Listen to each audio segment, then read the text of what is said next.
Now, sports from the FNBO Sports Desk. FNBO, the great big small bank.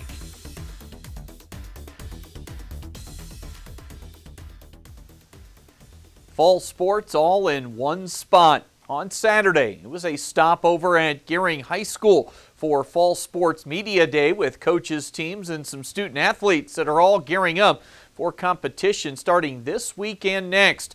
Up first out of the chute later this week, it'll be the Gering softball team opening on Thursday. They've got a brand new head coach in Zach Ostergaard. Obviously, I wanted to be in the program, but wasn't sure if I wanted to take on the head role quite yet, but you know, the group of girls we have kind of made the decision a little easier for me. You know, we have some hardworking kids, dedicated kids, and that's what really persuaded me into taking this head role.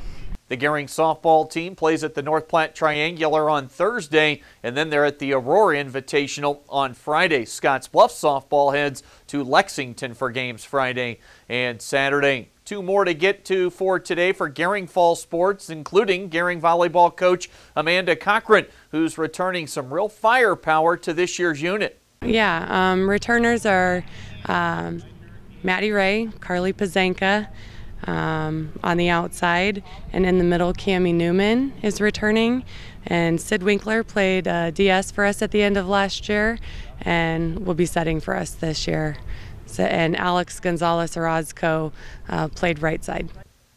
Gering will be in attendance for the big preseason jamboree coming up tomorrow night. That's going to be held up in Chadron, where Cochran says it'll be big to see her team competing against other squads. And let's close out with Gering football coach Danny O'Boyle. The Bulldogs held full two-a-days last week with morning and evening workouts Monday through Friday. I'm pretty pleased with where we're at right now. You know, still seeing some youth at times, but overall, you know, with all the new stuff that we've implemented, the kids are doing a good job of trying to hammer out, you know, their assignments and honing in on their technique. So it's been a good week as far as our install and all that stuff goes, and how we're progressing with that. The transition from half rack to full pads, it was pretty decent. You know, saw a little bit of fatigue yesterday with it being our 10th practice, going from, you know, Monday morning all the way to Friday afternoon. So we did see a little bit of fatigue, but overall the kids were excited to get in pads, and we saw some guys flying around making plays.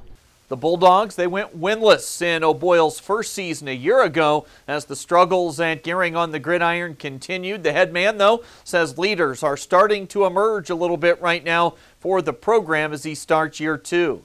Caden Bonzak stands out. Colin Schwarzkopf stands out. You know, we've got some senior guys, Tyler Garrett, Carmelo Timblin, Sam Rochlo. All those guys are doing a good job of being leaders right now, not only vocally, but by example as well. You know, they're busting their butts and they're bringing guys along with them. But we've got some young guys that are very talented too. You know, Tanner Gartner's going to play a lot of football for us. Mason Goodrow's been doing some good things. And we've got a lot of young linemen that are contributing right now. Zach Awayo stands out. So, you know, we're going to be young in some spots, but we've got a good core group of guys that are pushing each other as a team, and they're bringing a lot of guys with them, which is great.